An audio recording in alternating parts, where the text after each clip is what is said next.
Spain, Argentina அணிகளுக்கிடையிலான FIFA உலகக்கிண்ண இறுதி ஆட்டத்தை காண இன்று அதிகாலை ஆயிரக்கணக்கானோர் மெர்டிகா சதுக்கத்தில் திரண்டிருந்த வேளை, அவர்கள் விட்டு சென்ற குப்பைகளின் அளவை கண்டு கோலாலம்பூர் மாநகர் மன்றம் வருத்தத்தை வெளிப்படுத்தியது. ரசிகர்களின் இந்த திரளான கூட்டம் கால்பந்து மீதான பொதுமக்களின் ஆர்வத்தை பிரதிபலித்தாலும், கொண்டாட்டத்துக்கு பிறகு அந்த வரலாற்று சிறப்புமிக்க சதுக்கம் முழுவதும் குப்பைகள் சிதறி கிடந்தது வருந்தத்தக்கது என டிபிகேஎல் தனது பேஸ்புக் பதிவில் குறிப்பிட்டது. டத்தாரான் மெர்டிகா நாட்டின் பெருமை மற்றும் வரலாற்றின் சின்னமாகும். மக்கள் அந்த இடத்தை விட்டு சென்ற விதம், அதை அவர்கள் எந்த அளவு மதிக்கின்றார்கள் என்பதை பிரதிபலிப்பதாக டிபிகேஎல் தெரிவித்தது. பொதுமக்கள் கொண்டாடுவதற்கும் பொது நிகழ்ச்சிகளை ரசிப்பதற்கும் சுதந்திரம் உண்டு. ஆனால் அந்த சுதந்திரம் பொது இடங்களை சுத்தமாக வைத்திருப்பதன் கடப்பாட்டினை அலட்சியப்படுத்திவிடக் கூடாது. ஒரு சிறந்த நகரம்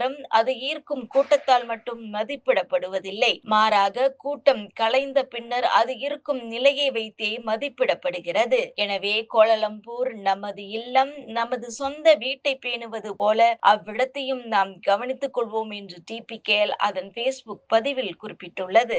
கால்பந்து ரசிகர்கள் மெர்டிகா சதுக்கத்தை குப்பை காடாக்கி சென்ற படங்கள் சமூக ஊடகங்களில் பரவி நெட்டிசன்களின் விமர்சனங்களை பெற்றதை அடுத்தும், பொது கூட்டங்களில் மக்களுக்கு சமூக பொறுப்பு இருக்க வேண்டும் என்ற கோரிக்கைகளை மீண்டும் அது தூண்டியதை தொடர்ந்தும் இந்த பேஸ்புக் பதிவு வெளியானது. அந்த பதிவில் கருத்து தெரிவித்த பெரும்பாலான சமூக ஊடக பயனர்கள் மக்களின் நடத்தை மாற வேண்டும் என வலியுறுத்தியுள்ளனர்.